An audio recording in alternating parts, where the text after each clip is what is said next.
سلام دوستای خوبم، به پادکست بیت فاطمه خوش اومدید. کتاب بامداد خمار. دیگر راه بازگشتی نمانده بود. تمام پل‌های پشت سرم را خراب کرده بودم. تا شب بیقرار بودم و تا سحرگهان بیدار. محبوب جان، عمو جانت و منصور پیش آقا جانت رفتن و از تو خواستگاری کردن. تو چه میگویی؟ پرسیدم. آقا جان چه گفته؟ گفته من و مادرش که از خدا میخواهیم که بهتر از این، ولی اجازه بدهید نظر خود دختر را هم بپرسید. خب چه عجب که از نظر خود دختر را هم پرسیدید. دختر میگوید نه. مادرم از جا بلند شد. خوبه دوست نشو. بازارگرمی هم حدی دارد. مثلا میخواهی زنی چی شوی؟ میدانی پسر عطاالدوله که تو برایش ناز کردی با کی عروسی کرده؟ با دختر عبدالعلی خان شریف تجار. دختره مثل پنجه آفتابه. بچه‌سال با فضل و کمال. ثروت پدرش هم از پارو بالا میره. تازه با این همه محاسن آنقدر خل شده بودند که سر مهر و برون کم مانده یک چیزی هم دستی بدهند و آنها برای داماد مهریه تهیه کنند. خب خوش به حالی پسر عطاالدوله. مادرم با قیس گفت آن وقت جناب عالی چه اداها که درآوردید.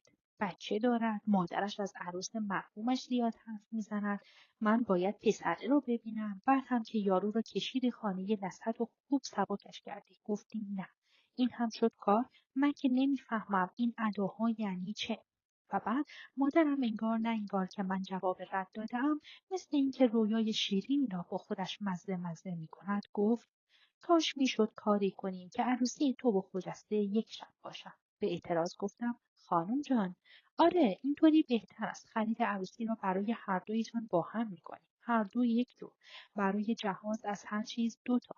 انگشتر یک جور. مهریه هم هر دو برابر. آره عمو جانت راست گفته. 3 تا شادی در یک سال. یک پسر و 2 تا داماد. اصلا فایده نداشت. باید فکر دیگری میکردم. پدر و مادرم تصمیم خود را گرفته بودند. این دفعه موضوع جدی بود. باید به آنها میگفتم. ولی چطور؟ جرأت نمیکردم. غوغا به پا میشد. ولی شاید بعد وقتی پدر رحیم را ببیند، خط و ربط او را ببیند، وقتی بداند که او میخواهد صاحب مذهب بشود، سر و شکل او را ببیند، آنطور که من دیدم، مهر او در دلش جا بگیرد. شاید دل آقا جان به حال من بسوزد. شاید مرا به عقد او درآورد و او را به خانه بیاورد و کمکش کند. تا وقتی که وارد نظام شود. تا وقتی که دستش به دهانش برسد و بتواند روی پا بایستد. آن وقت خانه‌ای برای خودمان می‌خریم. راستی که عجب خام بودم. رویا پردازی می‌کردم. نمی‌دانستم اگر بشود کاغذ را با پارچه پیوند زد، می‌توان خانه اشرافی پدرم را نیز با خون عامیانه رحیم نجار مخلوط کرد. فکرش هم گناه بود. فکرش هم جنون بود. چندین شبانه روزم به فکر کردن گذشت. چه کنم؟ چطور موضوع را آفتابی کنم؟ به که بگویم؟ هیچ راه حلی به نظرم نمی‌رسید. نمی‌توانستم محرمی پیدا کنم. مشکل بزرگتر از آن این بود که عقل جوان من از عهده آن برآید. 100 بار پشیمان می‌شدم. منصرف می‌شدم و دوباره همین که اسم منصور به گوشم می‌خورد، دل شوریده‌ام هوایی می‌شد. انگار که نام منصور با تجسم چهره جوانی که در دکان نجاری سر گذر اره کشی می‌کرد نسبت مستقیم داشت. سر شام پدرم شاد و شنگول بشقاب خود را از پلوی زعفرانی و خورش قرمه سبزی و ته‌دیگ پر کرد و گفت داداش از ما دعوت کرده و لیوان دوغ خود را سر کشید. قلب من از جا کنده شد و فرو افتاد. تا بناگوش سرخ شدم. سرم را پایین انداختم. نیش مادرم هم تا بناگوش باز شد. پنهانی اشاره‌ای به طرف من کرد و گفت کجا؟ به باغ شمیران. هم فال است و هم تماشا. شماها به هواخوری، من و داداش و منصور به شکار کبک. مادرم خنده کنان گفت آقا شما که سالهاست شکار خود را زده اید. محبوبه چرا برنج نمی‌کشی؟ سیر بودم. از خورد و خوراک افتاده بودم. از زندگی سیر بودم. دلم میخواست بلند شوم و فرار کنم. ولی به کجا؟ فکر فرار تکانم داد. مرگ یک بار و شیون یک بار. میگویم و جانم را خلاص میکنم. تمام شب فکرهایم را کرده بودم. آنقدر بیدار ماندم که نور سحرگاه را دیدم. که از شیشه های رنگین پنجره و روی دیوار و قالی نقش ها رنگارنگ می‌افکند. آنگاه به خواب رفتم و صبح دیرتر از معمول بیدار شدم. بوی نان سنگک تازه 2 آتشه، قلقل سماور، کره و پنیر، دنگ و دانگ استکان و نلبکی که به اتاق رو به حیاط می بردن، صدای پای دد خانوم، گفتگوی بیخیال و شاد او با مادرم و صدای نقنق منوچهر از خواب بیدارم کرد. مادرم، دایه جان و دد خانوم همه مهربان بودند. همه در تدارک سفر بودند. خواهرم خجسته، شاد و شنگول از 1 هفته ماندن در شمیران که عالمی داشت، مخصوصاً که باغ بزرگ و پردرخت عموجان باشد، نه آن تکه زمین قلهک آقاجان که بیشتر به صورت مزرعه گسترده‌ای بود که در آفتاب داغ تا چشم کار می‌کرد، دشت را در دامن سبز خود می‌گرفت و برای ما گوجه فرنگی و خیار و بادمجان به ثبات می‌فرستاد. زمینی که پدرم به تازگی نیمی از آن را درختان میوه کاشته و قصد محصور کردن و ساختمان در آن را داشت. باغ عموجان واقعاً باغ بود، پرپیچ و خم، با جویباری کوچک در مقابل ساختمان که در ته باغ آنجا که وارد میشد نهری خروشان بود. باغ پر از درختان پرمیوه و بسیار باصفا بود. بوی درخت گردو مشام انسان را پر می‌کرد. درختان بادام ردیف به ردیف تا بی نهایت کاشته شده بود و هنگامی که به شکوفه می نشستند، عطر آنها و صدای وزوز بال زنبورهای عسل واقعاً خیال‌انگیز بود. بعد بیرون از باغ، دورتر از باغ، در دامنه‌های البرز شکار. دست و رویم را شستم. از صدق سر قناتی که از زیر خانه ما عبور می‌کرد، آب حوض پاک و شفاف بود. حالا که هوا گرم بود، صبح‌ها پنجره‌ها را باز می‌کردم. نشستن کنار بساط صبحانه و گوش دادن به قلقل سماور و تماشای حوض و گل و گیاه خود عالمی داشت. بعد از ناشتایی می‌خواستم به بهانه دیدار خالم از خانه بیرون بروم که خاله خود از راه رسید. پس از سلام و احوالپرسی یک راست رفت کنار مادرم نشست و منوچهر را بغل کرد و قربان صدقه اش. وقتی خجسته وارد اتاق شد، نوبت قربان صدقه رفتن به او رسید. آنگاه رو به مادرم کرد و گفت: نازنین جان، بالاخره تکلیف این پسر بیچاره من چه می شود؟ تا کی بلا تکلیف بنشیند؟ من امروز آمدم تکلیف او را روشن کنم. مادرم با متانت جواب داد: آبجی، تکلیفی ندارد. من که از اول گفتم آقا میگویند تا محبوبه در خانه است که نمی شود خجسته را شوهر داد. خب من که نمیگویم عقدشون کنیم، میگویم یک شیرینی خوران کوچک راه بیندازیم که مطمئن شویم دختر مال ماست. خجسته شرم‌زده از اتاق خارج شد. مادرم گفت: آخر آبجی، چه عجله‌ای است که شما می‌کنید؟ مگر ما بیوه زن شوهر می‌دهیم که شیرینی خوران کوچک بگیریم؟ ما که از اول گفتیم دختر مال شما، ولی تازه 11 سالش است. هنوز دهانش بوی شیر می‌دهد. این هم از آن حرفاست نازنین. من خودم 9 ساله بودم که عقد کردم. حالا تو میگویی خجسته بچه است؟ نه جانم، شما دارید بهانه میگیرید. مادرم گفت: ای وای، این چه حرفی است آبجی؟ چه بهانه‌ای؟ به جان خودتان من هم از خدا میخواهم همین مثل پسر خودم است. الحمدلله، عیب و ایرادی که ندارد تا بخواهیم بهانه بگیریم. حالا که اینطور شد، چشم، من باز هم با پدرش صحبت میکنم و خبرش را به شما میدم. این چندمین باری بود که خاله تقاضای نامزد شدن خجسته را پیش میکشید و پدر و مادرم تعلل میکرد، چون من هنوز ازدواج نکرده بودم، چون حمید میخواست زنش را به گیلان ببرد و آنجا زندگی کند، چون مادرم طاقت دوری فرزندانش را نداشت. خاله جان که رفت، تصمیم خود را گرفتم. بلند شدم، چادر و چاقور کردم تا به خانه خواهرم برم. مادرم گرفتار منوچه و کارهای روزمره منزل بود. پرسید: تنها می روی؟ پس با که بروم؟ دایه جان گرفتار منوچه است. دد خانم هم پادرد دارد. هوا خوب است. دلم میخواهد امروز پیاده بروم. شب برمیگردی؟ بله، برمیگردم. بالاخره آبجی نصحت مرا با کسی میفرستد. تنهایم که نمیگذارد. مادرم گفت: تو هم که سرت را میزنن منظر نزهت هستی، دومت را میزنن منظر نزهت هستی.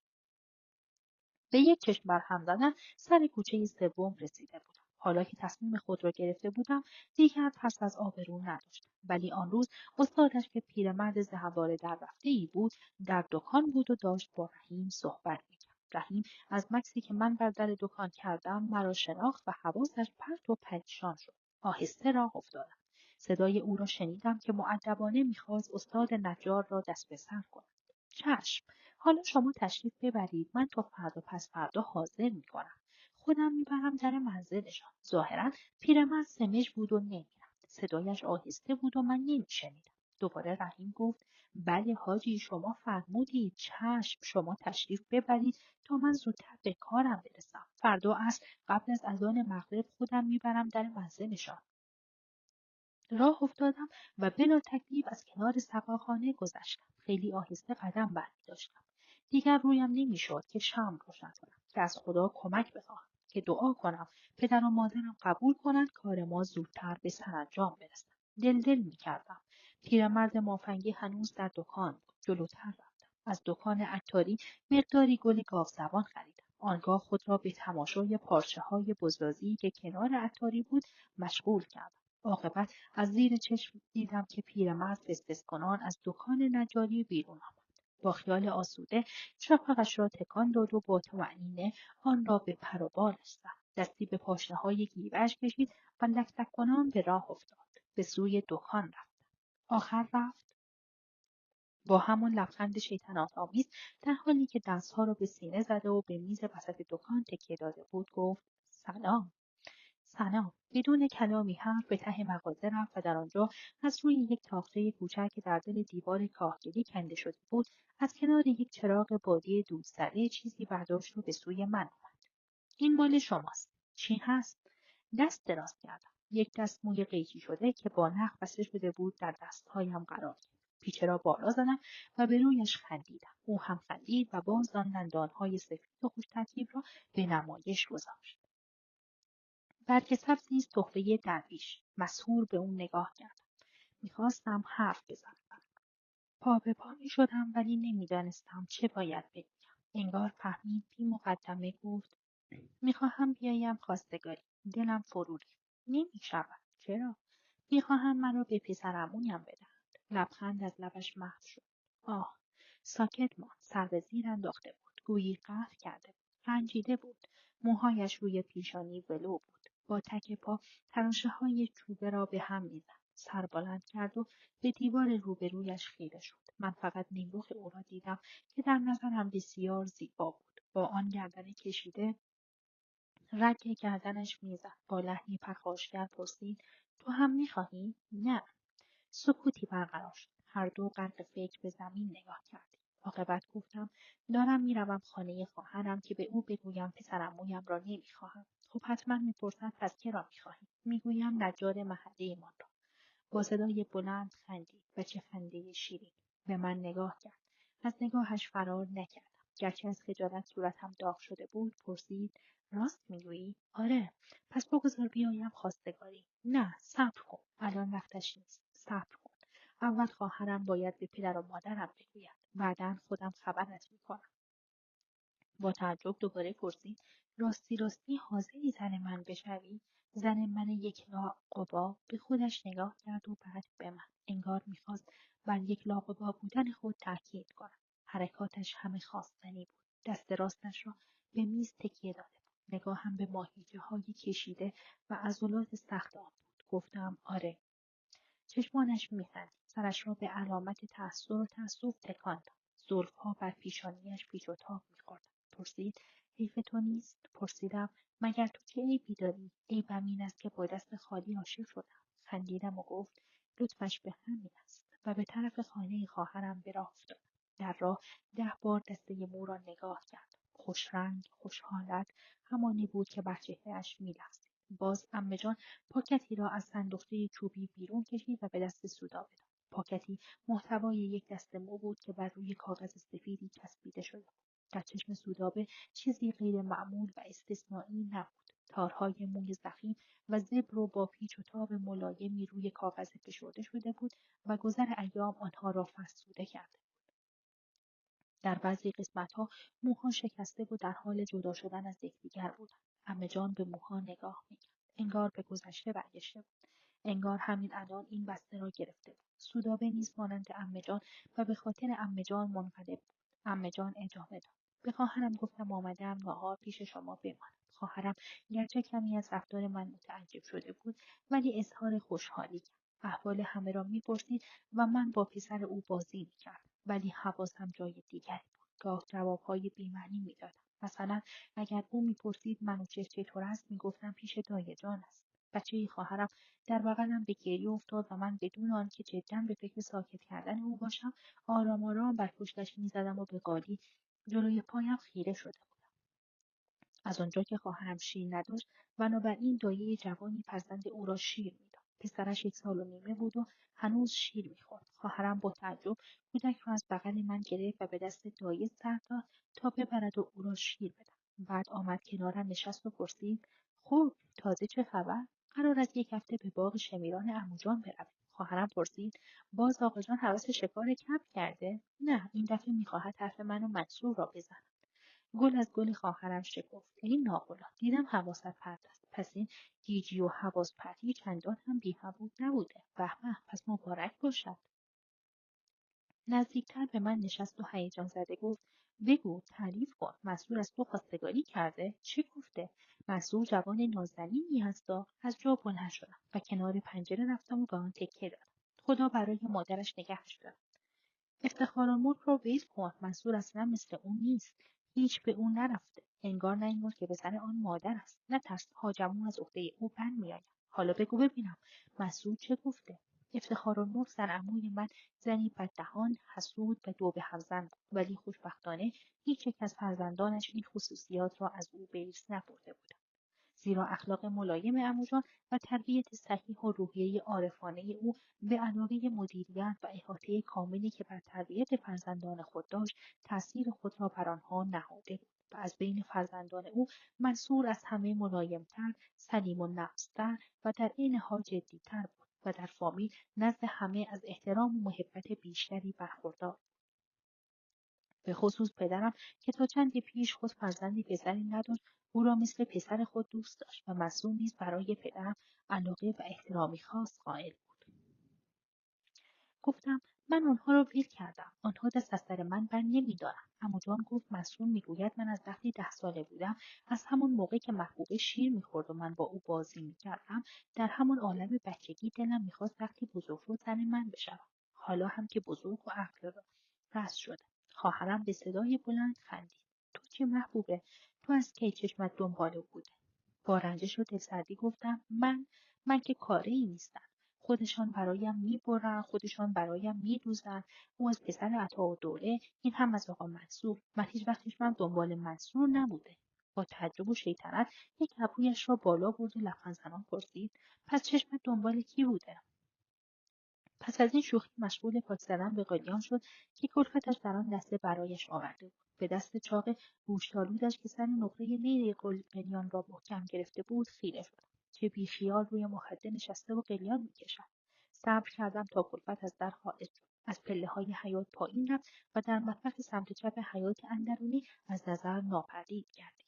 آهسته از پنجره کنار آمدم و در اتاق نگاه کردم. به پرده‌های پولک دوزی شده که در آستانه در ورودی با 2 بند پهن ریشه‌دار به 2 طرف کشیده شده بودند. به تاقچه‌های گهواری شده و ترمه‌هایی که آنها را زینت می‌داد. لاله‌های رنگین و چراغ‌های گردسوز با حباب‌های سفید یا رنگی که برای روشن شدن انتظار شب را می‌کشیدند. میز گرد کنار اتاق را 4 صندلی چوب گردو در میان گرفته بود. دور تا دور اتاق را مخده‌هایی با پوشته‌های مروارید دوزی شده زینت می‌داد. 2 قالی زمینه لاکی بزرگ سرتاسر اتاق را فرش کرده بود. اینها همه جزو جهاز خواهرم بودند. بدون شک نسبت زن خوشبختی بود، مثل مادرم. میدانستم که شوهرش عاشق اوست، عاشق این زن بچه‌زار توپلمپول سیت و سماک. این زن زرنگ و مدیر و شوخ‌طبع. میدانستم که نسبت را لوس می‌کند. هرچه نسبت بخواهد همان است. بگوید بمیر، نصیرخان می‌میرد. ولی نسبت هم زرنگ بود، عاقل بود. او هم به نوبه خود شوهرش را دوست می‌داشت. می‌دانست چه موقع ناز کند تا چه حد خودش را لوس کند. می‌دانست هر چیزی اندازه دارد. از خودم می‌پرسید این چه جور عشقی است؟ مثل عاشق شدن من است. اگر اینطور است خوشا به سعادت نسبت. عاشق خوب کسی شده. آدم مناسبی به تورش خورده. آهسته آهسته جلو رفتم.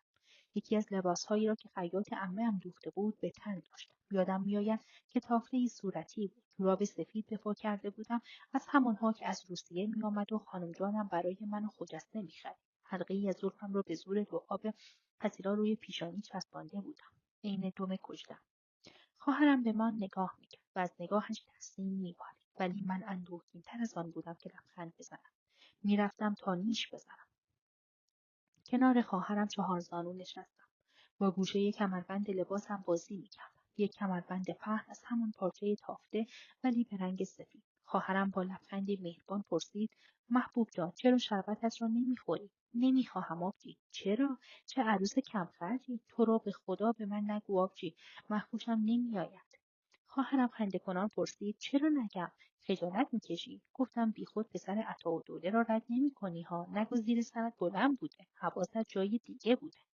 سکوت کرده بودم. زیر سرم بلند بود. تنم می‌لرزید. یخ کرده بودم. خوشحال بودم که شوهر خواهرم در بیرونی مشغول سر و کله زدن با ارباب رجوع و رعایای خودش است. به چپ و راست نگاه می‌کردم. مبادا خدمتکاران وارد شوند.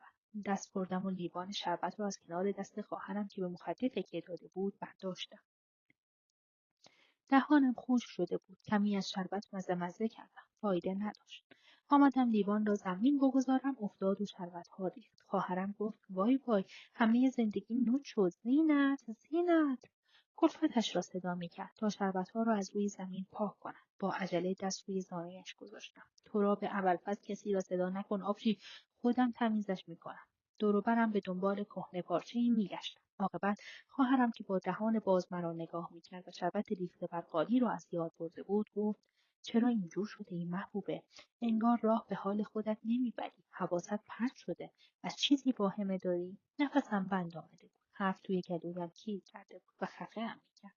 دست خود را که مثل یک تکه یخ بود روی دست گرم او گذاشتم. آبجی، اگر چیزی بگویم داد و غل نمی‌کنی؟ شما را به سر آقاجان داد و بیداد راه نیندازیدا. خواهرم دست یخ کرده من را گرفت و گفت: چرا اینقدر یخ کرده ای محبوبه؟ چه شده؟ کم کم نگران میشد. وحشت زده ادامه داد: بگو بگو ببینم چه شده. نترس، حرفت را بزن. نکند خاطرخواه شده ای. از هوش و ذکاوت او تعجب کردم. ولی مثل اینکه خودش هم حرفی را که زده بود باور نداشت، این جمله را فقط به عنوان تأکیدی بر گیجی و حواس پرتی من به کار برده بود. سرم را زیر انداختم و گفتم: آره آبجی، خاطرخواه شدم. و ناگهان بدون آنکه بخواهم چانه‌ام لرزید و اشک در چشمانم حلقه زد. خواهرم مبهوت با دهان باز به من نگاه میکرد. 2-3 بار پیک زد. شاید می‌کوشید از خواب بیدار شوم. بعد آهسته مثل کسی که در خواب و بیداری حرف میزند پرسید: عاشق منصور؟ نه. یک لحظه طول کشید تا متوجه معنای کلامم شد و این بار او بود که با وحشت نظری به سوی در اتاق افکند. صدایش را باز پایین‌تر آورد. دست راستش همچنان نی قلیان را می‌فشرد. با دست چپ به سرش زد و به سوی من خم شد و گفت: خدا مرگم به درد محبوبه، راست میگویی؟ همچنان ساکت بودم. قطرهای اشک از چشمم چکید. بگو ببینم، چه خاکی بر سرم شده؟ عاشق کی شده ای؟ و همچنان که در ذهن خود دنبال جوانانی میگشت که احتمال داشت من آنها را در زندگانی محدود خود دیده باشم، یکی یکی از آنها نام برد. نکند خاطرخواه پسر شاهزاده خانم شدی؟ همان پسر عطاالدوله که خودت جوابش کردی؟ همان که گفتی خاله‌اش طاهر خانم؟ نه آبجی. پس کی؟ غرق در فکر نگاهش بر زمین بود و سرش را آهسته از راست به چپ و از چپ به راست میبرد. آتش قلیان سر شده بود و او همچنان سر نی را در مشت میفشرد. پسر عمه‌جان؟ آها، نکند خاطر پسرخاله را میخواهی، همان که خواستگار خجسته است؟ با بی‌حوصلگی گفتم: نه آبجی، اینها که نیستن. پس کیه؟ خدا مرگم بده محبوبه، پس کیه؟ نکنه یک مرد زن و بچه دار است، توی اندرون راه دارد؟ فامیل است. او را کجا دیده ای؟ نه، فامیل نیست آبجی. حق به گریه افتادم. نیست؟ پس کیه؟ او هم تو رو میخواد؟ با هم قرار مدار گذاشتید؟ اشک گمانم نمیداد. آره نثار جان، او هم مرا میخواهد. دوباره با دست به سرش کوبید و خیره به من نگاه کرد و گفت: ناراحت نشوی ها نثار، آخه خیلی اصل و نسبدار نیست. نیست؟ پس کیه؟ حال دست او بود که میلرزید. قلیان را رها کرد و با 2 دست سر خود را چسبید. نکند کاظم خان از پسر حاج نصرالله ها؟ همان توپل با نمکه؟ تازه پسر 17-18 ساله حاج نصرالله دوست دوران کودکی پدرم بود. گهگاهی با پدرش به بیرون نزد پدرم می‌آمد. قیافه جذاب و تو دلبرویی داشت و پدرش به پدرم گفته بود با وجود شاقی بیش از حد زنها برایش قصد ضعف می‌کنند. میگویند با نمک است. گفته بود نمیدانم شاید این پدرسوخته مهره مار دارد. ما اغلب به این تعریف پدر از پسرم می‌خندیدیم. حاج نصرالله چندان مال و منالی نداشت ولی مرد زحمتکش شریفی بود که در بازار حجره‌ای داشت و به کار و کسب مشغول بود. به قول قدیمی‌ها گنجشک روزی بود. لبخند رنگ پریده در دالودی بر لب خواهرم ظاهر شد. ناله کنان گفتم نه آبجی، کاش او بود. حاج نصرالله که آدم محترمی است. این حرف بی اراده از دهانم خارج شد. خواهرم روی دو زانو نیمخیز شد. پس میخواهی بگویی پدر اون نامحترم است؟ وای خدا مرگم بده. تو که مرا کشتی دختر. زودتر بگو کیه و خلاصم کن. دیگر از کار گذشته بود. راه بازگشتی وجود نداشت. حرف از دهانم در آمده. تیر از چله کمان رها شده بود و دیگر باز نمیگشت. کاش لال شده بود. کاش نمیگفتم. این زن الان پس میافتد. هیچ یافی اصلا ولش کن. تا اومدم از جایم بلند شوم محکم مچ دستم را گرفت. چی رو ولش کن؟ کجا میری؟ بنشین ببینم. بگو چه دستگیری به آب دادی؟ بگو این آدم کیه؟ نشستم اشکم بی صدا فرو ریخت. نمیتوانم بگویم. محبوبه تو داری منو میکشی. الان قلبم میسته. اونقدر آبگوری نگیر. بگو ببینم کیه. خودش به تو گفته که تو رو میخواد؟ آره آبجی. خواهرم چنگ به صورتش کشید. پس حرفایت رو هم به هم زدی؟ قلمبدار گذاشتی؟ سکوت کردم و خیره به اون نگاه کردم. بگو دختر زودتر بگو ببینم کجا پیداش کردی. بگو ببینم چه خاکی باید توی سرم بریزم. میگی یا نه؟ میگم. مرد یک بار شیون یک بار. گفتم. چرا؟ میگویم. سکوت کردم و بعد آهسته ادامه دادم. آن دکان نجاری سریگذر ما را که دیده‌ای؟ خواهرم مچ را گرفته بود و فشار میداد. چهار زانو نیمخیز نشسته بود و به من نگاه میکرد. تمام وجودش چشم بود و گوش. تنها حرکتی که در سراپایش دیدم گشاد شدن چشمهایش بود. از وحشت و پر از سؤال. صدا به زحمت از گلویش خارج میشد. خب اما شاگرد نجاری که آنجا کار میکند اسمش شهین است. با بردن نام او دلم آرام گرفت. عاقبت این راز گرانبار را به یک نفر دیگر هم گفته بودم. سنگینی را به دوش دیگری افکنده بودم. انگار که رها شده بودم. چقدر رحیم را میخواستم. خواهرم مثل آدمهای خواب زده گفت کی؟ بدون آنکه دوباره توضیح بدهم به چشمش خیره شدم. کم کم متوجه معنای حرفهایم میشد. تقلا میکرد نفس بکشد. نمیتوانست. دهانش 2-3 بار باز و بسته شد مثل ماهیهای حوض. بعد گفت وای خدا مرگم بده. مگه تو دیوانه شده ای دختر؟ نه نثار جان دیوانه نشدم. تو رو به خدا به آقا جانم بگو. به خانم جان بگو. من هیچ کس دیگر را نمیخواهم. من غلط بکنم. مگر میخواهی آقا جان پس بیفتند. خانم جان دق میکنند. در جا شیرش خشک میشود. دیگر به نظرم کار مشکلی نبود. ترسم ریخته بود. خواهرم دوباره به صورتش چنگ زد. هیکل چاق و گوشتالودش به جلو خم شد و با دست چپ محکم بر زانو کوبید و 1 دقیقه به همان حالت ماند. آن وقت گیج و گم سر بلند کرد. انگار اصلا حرفهای مرا نشنیده بود یا عوضی شنیده بود. انگار اصلا در این دیار نبود و پرسید